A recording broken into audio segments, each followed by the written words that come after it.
அவங்களுக்கு சொன்ன மாரி அந்த ரைட்ஸ் ஆஃப் ஸ்பீச் எனக்கும் இருக்கு. ம். அவங்களும் ஒரு செலிபிரிட்டி, நானும் ஒரு செலிபிரிட்டி. ரைட்ஸ் ஆஃப் ஸ்பீச் எல்லாருக்கும் இருக்கு. எல்லாரும் வந்து பேசலாம். ம். அவங்க வந்து சொன்னாங்க, ஒரு பெரிய கேப் 40 படத்துக்கு அப்புறம் நடிக்கவே இல்லன்றது வந்து, ம். எப்படி அவங்களால சொல்ல முடியும்ன்ட்டு எனக்கு அவங்க மேல ஒரு இது. என்ன ஒண்ணுனாக்கா, ஒரு ஃபோன் பண்ணி கேட்கலாம். ம். சக நடிகை ஃபோன் பண்ணி எதுக்கு இந்த மாரி பண்ணேன்னு கூட கேட்டு ரெஃபர் பண்ணிட்டு சொல்லியிருக்கலாமே. இது திருப்பி அந்த மாரி இந்த பிரஸ் ஒண்ணு ஒண்ண கேட்டு பண்ற மாரி ஒரு விஷயம் அது. ம். ஓப்பனாவே கேட்டுருக்கலாம்.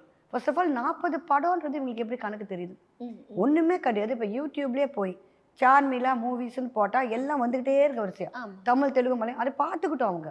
அதுனா ஹீரோயினா பண்ண லிஸ்ட் மட்டுமே அதுல வருது. ம். அது இல்லாம கேரக்டர் ஆர்டிஸ்ட் அப்ப ஈவன் வேற மாதிரி, நான் இதெல்லாம். இப்ப நான் சொன்ன 4 படம் ரிலீஸ்க்கு இருக்கு. ம். இதுக்கு முந்தின செட்டு வன்முறை ஆர்.கே. சுரேஷ் படம் வந்தது. ம். அப்புறம் ஆர்.கே. வெள்ளிமேகம் அது வந்தது. ம். இதெல்லாம் ஒரு செட்டு போயிட்டு தான் இருக்கு. ம்.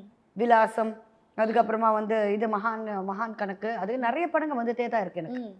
ஸோ அப்படி இருக்கும்போது, இவங்க வந்து எதுவுமே நான் பண்ணாத மாரி பண்ணிட்டு இருக்காங்க. அதாவது 40 படம் நான் ஹீரோயினா பண்ண எண்ணிக்கைய விட கம்மி.